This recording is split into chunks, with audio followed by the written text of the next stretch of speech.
Olá, boa noite. Live surpresa aqui no Instagram. O pessoal que estiver entrando aí pode me avisar se vocês estão me escutando bem, estão me vendo bem. Adriana, Thaís, tudo bem? Anne, Débora, Thalissa, Bruno, muita gente entrando. Gente, live surpresa, estou aqui no consultório, daqui a pouco já estou indo para casa, mas eu estava pensando aqui sobre algumas coisas, eu queria compartilhar com vocês sobre tudo isso que a gente está passando. Marta, minha sogrinha, está aí, um abraço para você. Muito bem, eu estou aqui no consultório, mas nos próximos dias eu já não vou mais atender aqui presencialmente. Os atendimentos serão realizados online. Mas hoje eu atendi aqui meus pacientes e ainda bem, depois de... A Will Diara está falando que eu não falei seu nome? Oi, Will Diara, tudo tranquilo? Robson. Muito bem, gente. Então, eu estou aqui, né, no meu consultório. Naturalmente, eu estou atendendo as pessoas, eu estou vendo os comentários das pessoas nas redes sociais e a gente percebe que as pessoas estão muito assustadas, naturalmente, em virtude da gravidade da situação que nós estamos passando. E, de fato, é muito grave mesmo. E ela chegou agora no Brasil, a gente já teve notícia das primeiras mortes, e isso provavelmente vai aumentar até que a situação chegue num determinado controle e as coisas melhorem e a nossa vida volte ao normal. Mas quem me acompanha aqui viu que nos últimos dias eu postei nos stories, né, algumas orientações em relação ao que a gente está passando. E basicamente o que eu disse foi: faça o que tem que ser feito, e aí o que tem que ser feito, né, as pessoas já estão tendo acesso à informação e elas já sabem o que tem que ser feito, né, que é o isolamento, que é o cuidado com a higiene e principalmente um cuidado com as pessoas que fazem parte dos grupos de risco, que essa sim tem grande risco de vida, né, nessa pandemia que a gente está vivendo. Então, faça o que tem que ser feito. E a minha segunda recomendação foi: não fique olhando para o abismo, porque quando a gente olha muito para o abismo, chega um momento que ele começa a olhar de volta para nós. E nesse segundo ponto, o que eu me referia é ao fato da gente estar agora em quarentena, a gente está passando muito tempo em casa e as pessoas estão com medo, e o que elas fazem é ficar assistindo notícias sobre o que nós estamos passando o tempo inteiro, e isso vai alimentando cada vez mais o medo e a insegurança das pessoas. Então essa é a minha preocupação, porque de fato nós estamos passando por uma crise, mas a grande questão é como nós vamos passar por ela, como nós vamos passar por essa crise. E aí, para falar sobre isso, eu recorro a, claro, Viktor Frankl. Viktor Frankl, para quem não sabe, ele é o criador da terceira escola de psicoterapia de Viena. A primeira foi Freud, que baseava grande parte, né, da sua psicoterapia, da sua teoria, nas pulsões sexuais. Então, o que movia o homem é a libido, a pulsão sexual. Isso que move o homem, segundo Freud. Só que Freud tinha um aluno chamado Adler, criador da psicoterapia individual. Adler olhou para aquilo e falou assim: olha, Freud, até tem isso em nós, mas o que de fato move o ser humano é o desejo de poder. E aí, né, você também já deve ter ouvido falar no tal do complexo de inferioridade. Então Adler criou a sua psicoterapia individual falando que o que move o ser humano é o poder. Só que aí tinha Frankl, né, um jovem, um prodígio, que desde os 20 anos já se correspondia com Freud. E aí Frankl olhou para aquilo, falou: olha, a gente tem essa pulsão sexual, a gente tem esse desejo de poder, mas na verdade o que move o ser humano é a sede de sentido da vida. Muito bem, Frankl desenvolve lá, né, os seus manuscritos cria a sua psicoterapia baseada nessa sede de sentido, que é a logoterapia. Então toda essa escola, toda essa linha de psicoterapia é baseada na sede de sentido que foi criada por Frankl. Muito bem, mas quem era Frankl? Frankl era um psiquiatra austríaco, só que ele era judeu. Em 1937, Frankl abre o seu consultório em Viena. Em 1938, tem início a ocupação nazista. E Frankl, sendo judeu, sabia muito bem o que ia acontecer. No fim das contas, Frankl foi parar no campo de concentração. Na verdade, em 1942, ele passou de 42 a 1945, são 3 anos em 4 campos de concentração. E aí, todo esse relato, do que ele passou está nesse livro aqui, Em Busca de Sentido, do Viktor Frankl, que eu recomendo muito a leitura. Esse livro aqui do Frankl, ele está lá no Congresso americano como um dos livros mais importantes do século XX. E aqui o Frankl vai falar sobre a experiência dele no campo de concentração. E, bom, a gente sabe o que aconteceu nos campos de concentração, né? Apesar da gente falar sobre nazismo assim, com uma facilidade, sobre citar isso assim, de um modo até leviano, né? Mas ali, no campo de concentração, os seres humanos, os prisioneiros, eles foram despidos de tudo que um ser humano pode ter. Né? Foi despido das suas condições físicas, foram distanciados, né, dos seus familiares, e ali Frankl teve que colocar em prática toda a teoria da logoterapia. E ele de fato observou que aqueles prisioneiros que encontravam um sentido maior, transcendente ali, tendiam a sobreviver mais do que aqueles que não tinham um sentido. Então eu recomendo, aproveitando esse momento agora, que a gente é obrigado, que a gente tem que ficar nas nossas casas, a gente pode aproveitar para ler, por exemplo, o Em Busca de Sentido, do Viktor Frankl, que vai nos ajudar a passar por esse momento difícil, nos inspirando a ter uma postura diferente diante desse sofrimento. Agora, além de recomendar esse livro, nessa live de hoje eu queria falar sobre um relato do Frankl que está em outro livro dele, que é esse aqui. O que não está escrito nos meus livros. Eu queria falar de um acontecimento específico. Nesse livro aqui, Frankl vai falar sobre a chance que ele teve de escapar. Frankl passou por 4 campos de concentração durante 3 anos, mas ele teve a chance de escapar. Frankl era médico, era psiquiatra, e ele foi convidado pelo governo americano a dar aulas numa universidade americana. E Frankl, muito inteligente, ele obviamente percebia, já estava ali iniciando a ocupação nazista, ele sabia que aquela talvez fosse a última chance que ele ia ter de escapar dos nazistas. E aí ele recebeu aquele convite para ir lá retirar o seu visto de viagem, só que ele sabia que o visto só valeria para ele e para a esposa.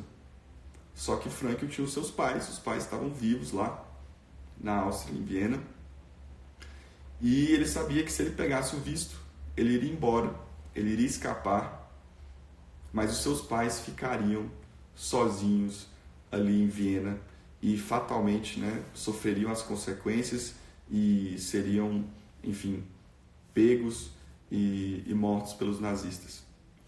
E aí Frankl conta nesse livro aqui que ele, depois de sair lá da reunião em que ele ficou sabendo que ele teria disponível para si e para a esposa o visto, ele até coloca aqui no seu relato pensando: nossa, e agora, o que eu faço?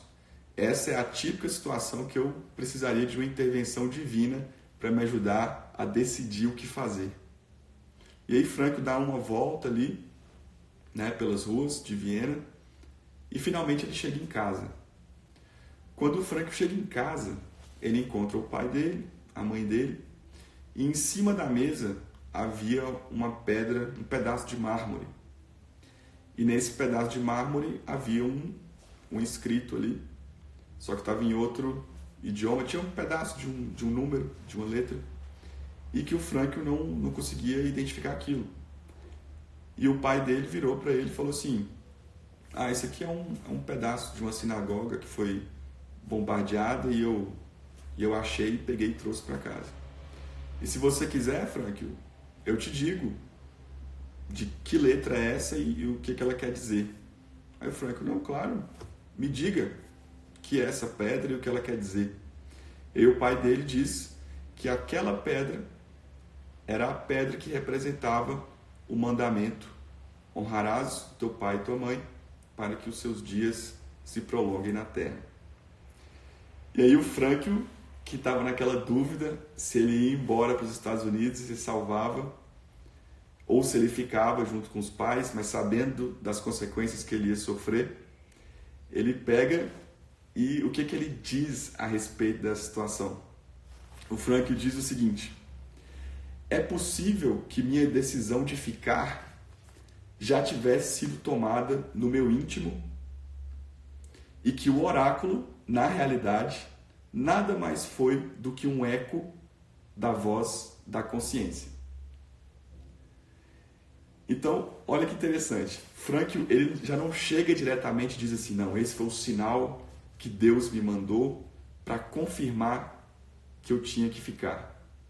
Ele diz assim: é possível que aquilo ali, né, foi só um reflexo que eu projetei na realidade, né, que eu já tinha tomado a decisão de ficar, e aquilo na verdade foi só o eco da minha própria consciência. E aí o Frankl continua e diz o seguinte: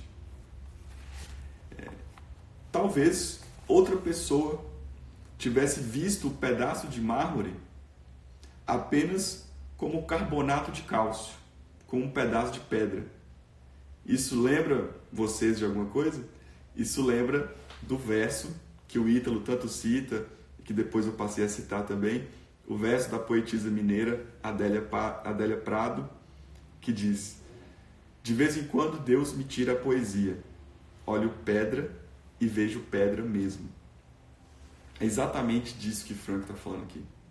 Então ele está dizendo o seguinte: olha, talvez uma outra pessoa tivesse visto pedaço de mármore apenas como um carbonato de cálcio, apenas como uma pedra qualquer. Mas isso não seria, da mesma maneira, um teste projetivo? Mesmo se a projeção fosse apenas a de seu vazio existencial? Então, olha que coisa. Diante da mesma situação, a pedra em cima da mesa, você pode olhar para aquela realidade e enxergar nela ou o símbolo do mandamento que faz com que você opte por não escapar sozinho com sua esposa e ficar com seus pais durante o sofrimento. Você pode olhar para a pedra e ela significar isso. Ou você pode olhar para a pedra de mármore e simplesmente ver ali carbonato de cálcio. Agora, isso, se levarmos em consideração que é uma projeção do que já está em você, e é essa a questão que Frankl nos coloca. O que já está com você? Então, o tema dessa live aqui hoje é: nós estamos passando por uma crise muito grave, muito severa. A grande questão é: como nós vamos passar por isso? E aí a gente pode elevar isso daqui para várias questões políticas, questões sociais, etc. Mas esse perfil aqui, né? Eu sou um médico psiquiatra e eu não estou interessado aqui em emitir opiniões políticas, nem sequer sociais. Eu quero perguntar para você que está assistindo agora. Né? Não vamos pensar na sociedade, essa entidade abstrata, mas vamos pensar em você e eu. Como nós, pessoalmente, como nós vamos passar por essa crise? Nós vamos olhar para a pedra e ver só pedra mesmo? Ou nós vamos encontrar o sentido superior que está nessa situação? E para isso, é por isso que eu fiz aquelas 2 recomendações. Faça o que tem que ser feito, não se desconecte da realidade, tome as providências, cuide da sua higiene, se isole, fique em quarentena. Isso é a realidade, é o que você tem que fazer. Agora o segundo ponto, não fique olhando para o abismo. Essa frase é de Nietzsche, né? Um niilista. O que eu quero dizer com isso? Será que vale a pena a gente ficar olhando para o abismo? Será que vale a pena a gente ficar horas e horas e horas acessando notícias, acessando a mídia, a gente sabendo que a notícia ruim, ela rende mais, muito mais do que a notícia boa? Será que a gente vai ficar seguindo pessoas que estão só mostrando pra gente assim, ó, é só pedra, é só pedra, é só pedra, é só carbonato de cálcio, não tem mais nada, não tem nenhum sentido superior nisso? E isso é que causa o caos. É isso que traz a desesperança. São pessoas que estão te mostrando assim, ó, é só caos, é só caos, é só morte. O tempo inteiro. Certo? Então o meu conselho para vocês aqui que me acompanham, e é o que eu aconselho para meus pacientes também, é não sigam pessoas, não se alimente de fontes que só tiram a esperança de vocês. Que só olham para isso e veem só pedra mesmo. Se alimente de pessoas que vão te dar esperança. O meu lema aqui no consultório é: o paciente não pode sair do meu consultório iludido, mas também ele não pode sair sem esperança, porque senão eu não estou cumprindo meu papel. Eu vou falar com ele, nós vamos conversar sobre os problemas dele e eu vou mostrar para ele a realidade, o que está acontecendo. Não vou mentir jamais para o meu paciente, mas também ele não pode sair daqui sem esperança. Eu não posso simplesmente chegar assim, lavo minhas mãos. Falei para ele o que ele tem e pronto, acabou. Larguei a bomba na mão dele, porque eu sou o médico, fiz minha parte e ele que se lasque para lá. Ele que se vire com esse problema. Não. Ele não pode sair iludido, mas ele não pode sair sem esperança. Então, eu não vou virar para vocês, né, e dizer que, não, essa crise que a gente está tendo não é nada. Mas também eu não posso só jogar o caos, né, no colo das pessoas e fazer com que elas fiquem ansiosas e que elas não consigam enxergar um sentido superior nisso. Né? Então, o conselho que eu dou para vocês é: façam o que tem que fazer, se previnam, tomem cuidado, cuidem da higiene, fiquem em quarentena, mas vamos enxergar um sentido superior nisso. O Ítalo hoje de manhã, né, disse que vai fazer lives aí sempre 5 para 7, se não me engano, tentando estimular que a gente tenha um dia, né, ainda que a gente não vá trabalhar como a gente trabalhava fora de casa, mas que a gente tenha um dia digno, que a gente acorde cedo, que a gente tome o nosso banho, que a gente se exercite, que a gente cuide da nossa alimentação, que a gente estude, como a Adri está colocando aí, que a gente preencha essa situação de sentido. E olha só, uma coisa que a gente sempre fala, que o Franco sempre fala: o sentido, ele não é dado por nós. Não sou eu que atribuo o sentido à situação. Já há sentido ali na situação. A grande questão é se o meu olho vai enxergar o sentido que já está na situação. Por isso que eu estou colocando a responsabilidade aqui para você, indivíduo, para você, pessoa que está me escutando. Nesse Instagram aqui, nessa página, eu não estou com preocupação política, eu não estou com preocupação social, nesse sentido assim, de sociedade quanto entidade abstrata. A nossa preocupação aqui é desenvolvimento pessoal, amadurecimento. A gente crescer e se tornar um indivíduo. Então a reflexão que fica é: como você, pessoa, indivíduo que está me assistindo, como você vai passar por essa situação. Será que a gente vai ver só pedra mesmo? Ou será que a gente vai conseguir extrair um sentido superior disso? Né? É um grande momento para a gente estreitar os nossos laços com nossos familiares, por exemplo, né, que estão passando por isso. Sejam pessoas que estão ali dentro da nossa casa, junto com a gente, ou pessoas que a gente ama, que estão distantes e que a gente pode inspirar essas pessoas. Frankl sabia muito bem o que ele estava fazendo. Ao não aproveitar esse visto e a não ir para os Estados Unidos dar aula, ele ficou. E ele assumia todas as consequências de ter ficado. Mas ele sabia que era aquilo que a realidade pedia dele naquele momento. E ele respondeu. Ele ficou. Ele enxergou sentido naquela situação. Então, dentro dos próximos dias, ainda que eu ainda tenha aqui meus atendimentos, mas eu vou, publicar conteúdo, vou responder perguntas. E tem uma série de perfis que são muito bons para serem acompanhados. Várias pessoas que estão fazendo lives, que estão falando, inclusive, nem só sobre esse tema, que eu acho que é super importante isso. A gente tem que se informar, mas há um limite para isso. Há um limite ótimo para isso. Depois a coisa começa só a alimentar o caos, alimentar a angústia, alimentar a ansiedade em você.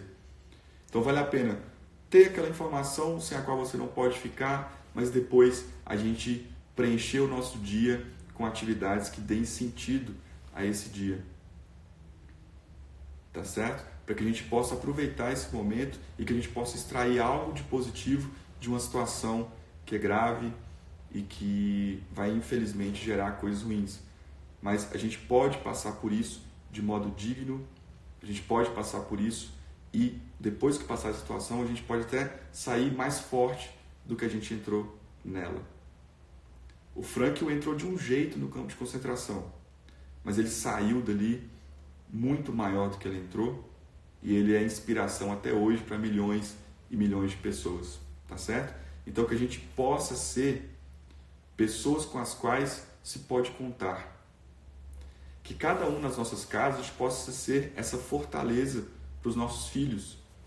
Que ao invés de propagar o caos, a desesperança, que a gente possa alimentar uns aos outros de esperança, de sentido. Né? Calma, você pode contar comigo, eu estou aqui. E não estou dizendo que a gente não vai sofrer, mas nós vamos sofrer com sentido. Inclusive, esse é o conceito de Frankl. Frankl diz que desespero é igual a sofrimento sem sentido. Então a questão não é sofrer. Nós certamente iremos sofrer nessa vida. Essa situação que a gente está vivendo vai trazer sofrimento, já está trazendo sofrimento. Mas a grande questão é se a gente vai encontrar um sentido nessa situação e que a gente vai conseguir passar juntos por essa situação e que a gente vai se reconstruir. Que algo que poderia nos separar, na verdade, vai nos unir, tá bom? Então, fiquem muito atentos ao tipo de conteúdo que vocês vão consumir nesses próximos dias.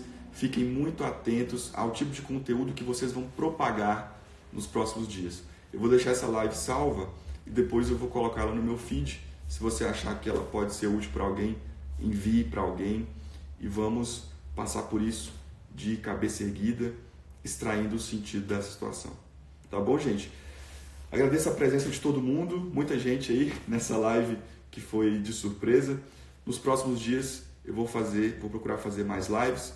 Já adianto aí, The Crown, série da Netflix.